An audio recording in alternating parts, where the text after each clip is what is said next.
Hey guys, eto ako ngayon, naalis. Pupunta ako ngayon sa Makati, papuntang Philippine Loop. So, magpaparegister tayo. Siyempre, dala na natin si Yum.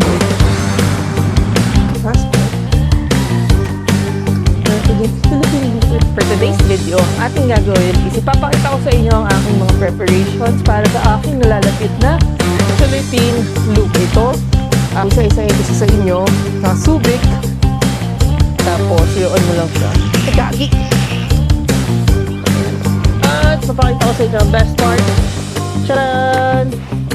Easy open, easy access. Ay, may napkin pa. Sorry. Time naman is ipapakita ko sa inyo kung ano yung tsura ng motor pag lahat ng yan inilagay ko na.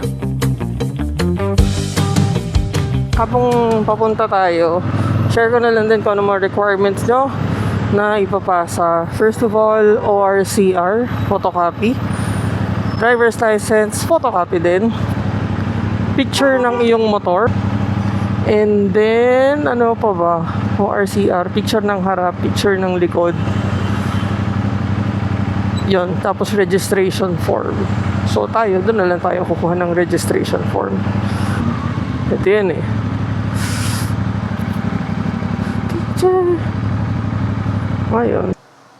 Dito tayo sa Philippine Loop Adventure Tour registration form. Dito tayo sa Makati. Register na tayo. Ito yung shirt. And then ito yung ating passport. Ito ang ating magiging number.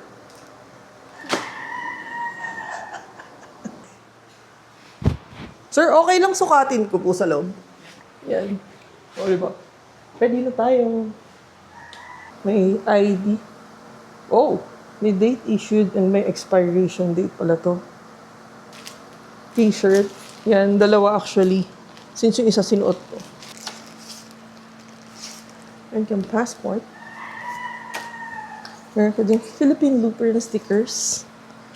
And map of the Philippines. And then, so that's it. Ito ang mga kasama. Ching! Yan. Ang cute din pala. Hey! Nakuha na natin. Kompleto na tayo. Ready na tayo. That's all. Later. Hey guys! Welcome to my vlog. For today's video, ang ating gagawin is ipapakita ko sa inyo ang aking mga preparations para sa aking nalalapit na Philippine Loop. So, gagawin ko ang Philippine Loop ngayong February. So, ito na siya. Ayusin ko na lang sa bag. Pero bago ko ayusin, syempre, pakita ko na rin sa inyo. Ano ba ang Philippine Loop? At bakit ko siya naisipang gawin? At ano ang mga preparations na ginawa ko sa buong buhay ko para maging ready ako para sa Philippine Loop na ito. What is Philippine Loop? Philippine Loop means that you're gonna travel around the Philippines. Meron tayong tatlong major locations, Luzon, Visayas, and Mindanao. So, yung tatlong yun is pupuntahan mo. So, anywhere ka from the Philippines, kahit nasa Luzon ka, Visayas ka, or Mindanao ka, as long as you have a location and a starting point, yun ang magiging starting point mo, and then from that, ikot ka clockwise or counterclockwise sa location, and then dadaanan mo ang mga specific checkpoints na binigay nila. So, from this, ipapakita ko sa inyo sa screen kung ano-ano ito. Isa-isahin ko siya sa inyo. Subic, Alaminos, Atok Benguet, Highest Point, Lawag, Ilocos Norte, Apari, Baler, Tacloban, Gensan. Yan ang mga checkpoints. And at the same time, kailangan din nating mag-travel through ferry sa Sorsogon, papuntang Northern Samar, Leyte at Surigao, Zamboanga del Norte at Negros Oriental. Sa Negros Oriental, kailangan din natin pupuntang Iloilo. Next is Aklan at Mindoro. Next is Mindoro or either Occidental Oriental papuntang Batangas. So, tayong land locations, meron din tayong ferry location. So, lahat ng yan, ang kailangan mong gawin ay magpa-picture kasama ng iyong mahiwagang passport. So, meron na tayong passport. Yan. Ito ang ating passport. Charan! So makikita nyo ako mag-post ng mga ganyang klaseng pictures with the vlog and all. Yun ang Philippine Loop. And ang magiging next question nyo is, bakit ko ba siya naisipang gawin? What's in it for me? Is the reason kung bakit ko siya gagawin. So, the reason kung bakit ko siya gagawin is technically for me, myself, and I, because riding a motorcycle really makes me feel happy. So, actually, hindi ko nga na-expect sa sarili ko na may in love ako talaga sa motor, sa pagmumotor, at may enjoy ko siya ng sobra-sobra. So, matagal na rin kasi ako nagda-drive. Pero nagkaroon ako ng motor once, before. Skygo Pony yun. And then after that, nag-drive. So, puro sasakyan ang meron ako. Tapos, due to this pandemic, I had to sell my car. So, ito yung car ko. Before, yan, actually, nagko-commute ako ulit. Babus, LRT, whatever, jeep. Ganyan yung mga ginagawa ko. After a time, so, nakaipon naman ako. And then, bumili yung kuya ko ng Vespa.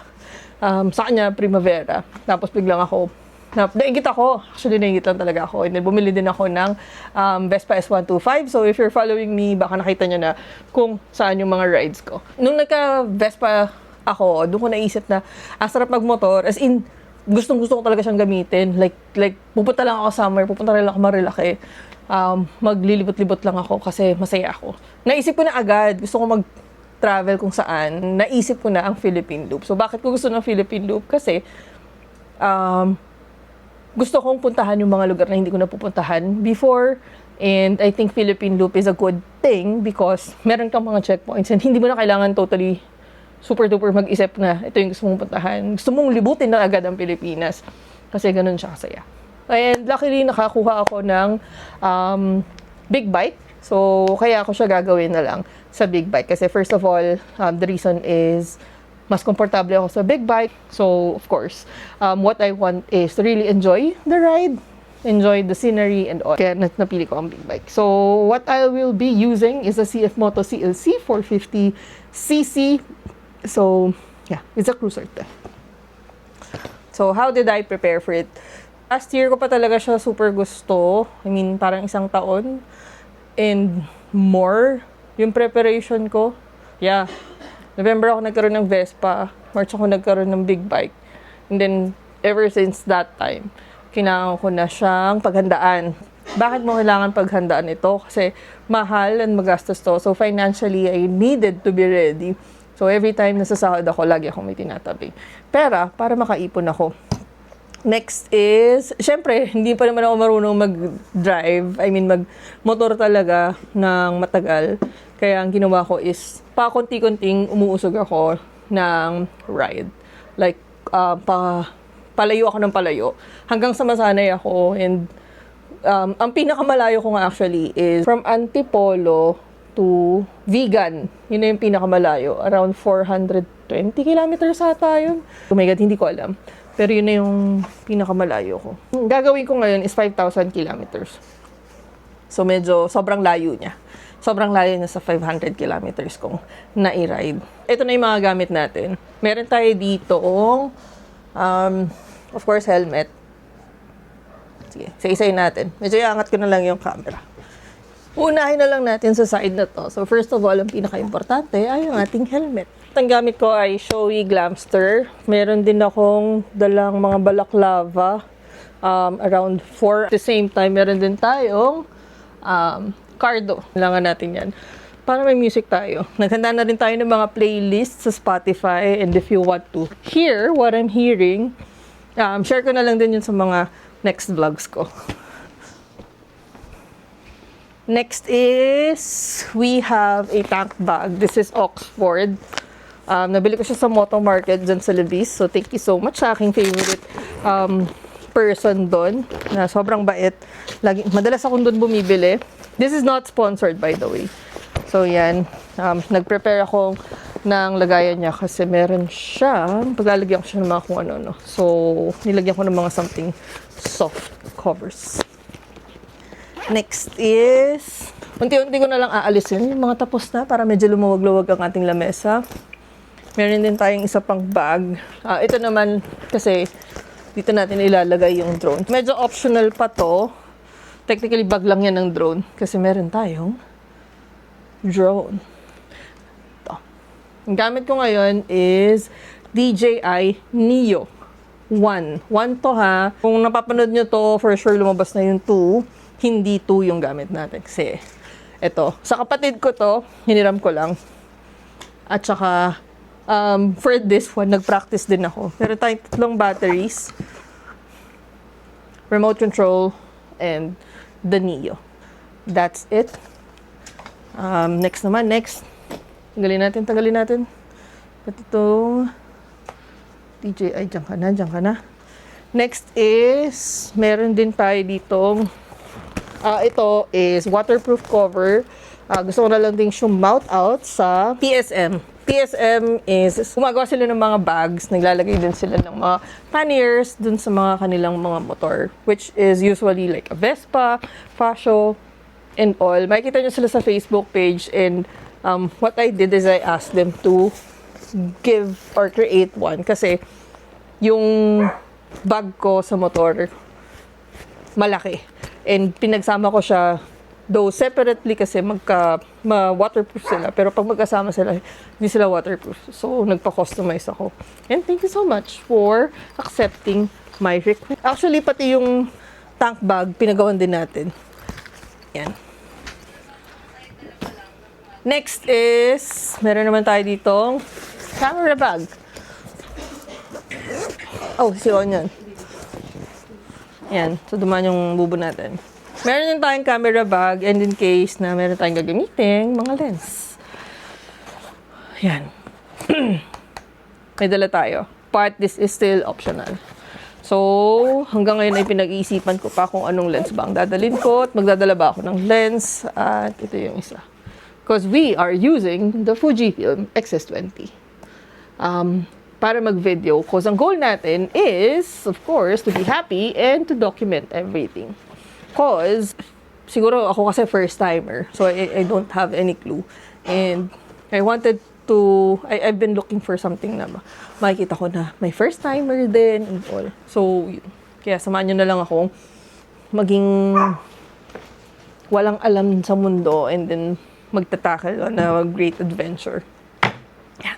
Next is, meron tayong waterproof bag. Tadaan! Yan. Kasi magkakaroon tayo ng mga island hopping, kaya dadalhin ko to just in case. So, shout out Mervin, big boss ko, for giving this. Yan. Regalo niya sa akin to last Christmas. Tama! O, yan, magagamit ko siya. Next is small rig. This is actually a bag na lang, kasi ito ang bag ng tripod. So, yun. Actually, gamit ko siya ngayon, kaya hindi nyo makikita. Pero makikita nyo siguro yun sa mga next videos. So, ito, medyo delikado to. Usog ko na lang. Pero hindi ko siya ipapapa. Kasi, delicates. Next is, papaling naman tayo dito. Naman na ito is papakita sa inyo medyo more on the gadgets and the random things. So, yeah. Ito, usog na natin. Gagamit tayo ng DJI mic. Yan. Mic Mini. DJI Mic Mini. Next is light. Tofu light. So, just in case na magkaroon tayo ng kung ano man, meron tayong ganito. At we also have some of this. These are small rig. Ito ko ilalagay yung action cam ko para makapagkuha ko ng mga ibang klaseng locations. Kung ano bang action cam ang gagamitin natin, we're gonna use Osmo Action 5. Yan. Yeah, so nilabas na ang Action 6, but we are going to use this.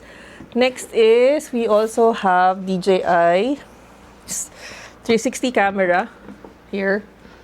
Yeah, that's DJI. So, yan ang ating gagamitin para makapagkuha tayo ng mga 360 shots. And sana madali. Meron din ako dito. So, ito mga lagayan lang ng mga yan. Ito, balaklava ko. Yan. Dry Plus, balaklava. Guys, kung hindi pa kayo nakaka-try ng Dry Plus, try nyo siya. Once nung nakakapag-try ako ng Dry Plus, mas masaya siya. Kasi mabango. Bumili din pala ako ng ito. Solo Ever para dito. Kasi, ang kasama sa sa Philippine Loop is t-shirt. So, of course, mangingitim tayo. Kaya bumili tayo ng para dun sa ating arms. And then, meron tayo dito ang medicine box. Yan. Meron tayo dito ang BioFlu, Biogesic, maraming alaksan, lozenges. Meron din tayong Kremil S at saka Imodium. And then, ano nga ba yung para sa hilo? Meron din ako para sa hilo kasi baka mahilo ako sa boat. Bonamine. Yan. And speaking of Diatabs, meron akong nakita dito. This is actually a bidet. So, lalagyan mo lang siya ng water bottle. Tapos, i-on mo lang siya. Gagi! Yan. So, may laman pa pala siya. Ayun, tumulo. This is good. Pero, as of na wala. Pero, any water bottles or bottle na igaganon nyo, pwede na siya. So, lalagyan nyo lang ng tubig. Yan kasi yung mga biggest concern ko since magta-travel ako. Imagine niyo 3 weeks or more, or at most is 1 month. Tapos, wala kang bidet. Merong different kinds of location na baka walang bidet. Kaya, yun yung nakakatakot. Next is, yan. Meron din tayo dito, medicine box. So, nagtitake kasi ako ng medicine everyday. Maintenance ko na to because I have DVT. So, kung alam niyo yun, comment na lang kayo. Yeah, I have that and I wouldn't let that be a obstacle. Ah, may tao ba dun? Yun. At saka meron din pala ako. So, magsisimula ako ng Philippine Loop ko nung meron ako. So, if you're a girl, you might understand me. I'm gonna use this. Kasi, hindi masaya ang nakanapin ng nagmamotor. Makaskas siya. Yan lang. Next is something to make me comfortable is Gatsby. Again, if you have watched some of my videos, you're gonna see na ang hilig ko dito. Kasi once na in-spray mo to, malamig siya. At the same time, papartneran ko pa siya ng wipes.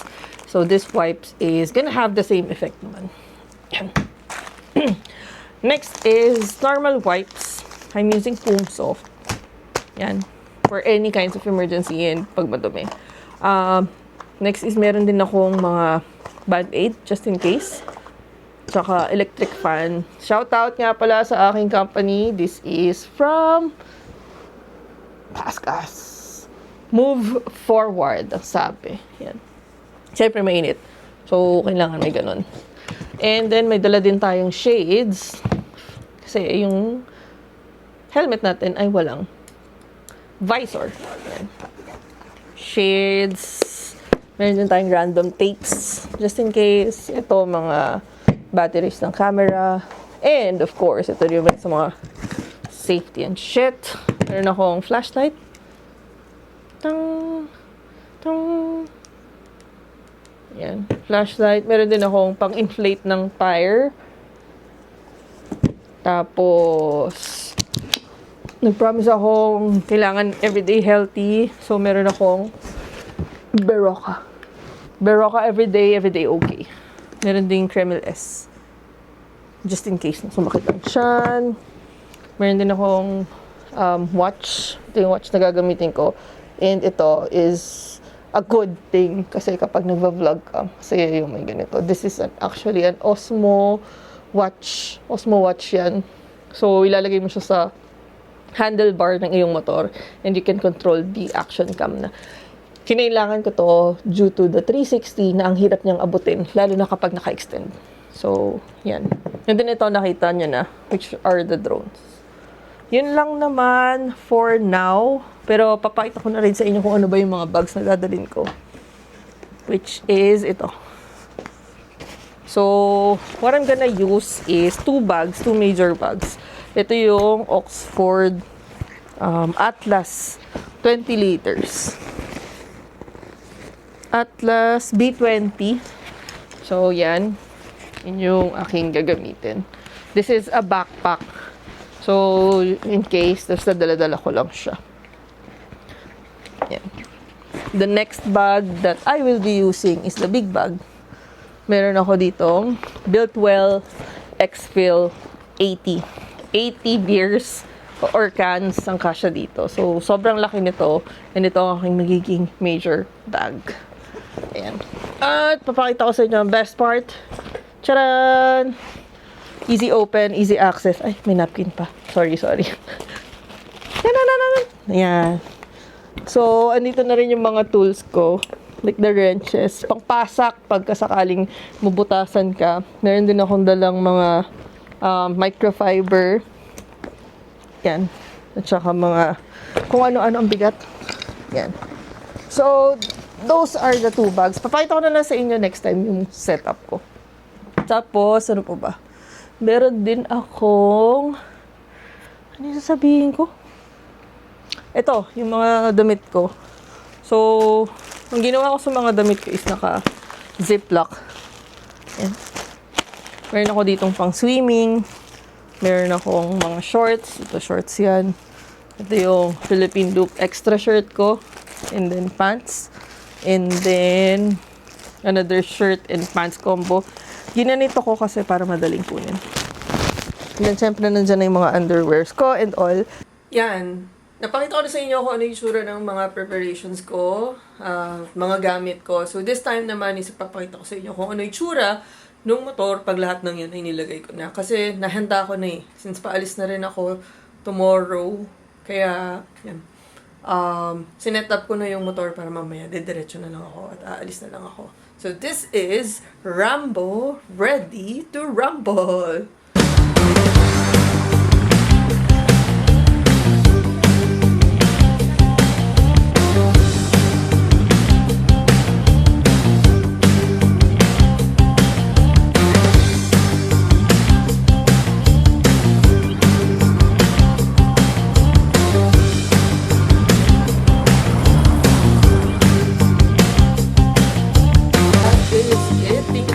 Guys for watching. I hope makasama ko kayo sa paglibot sa Pilipinas.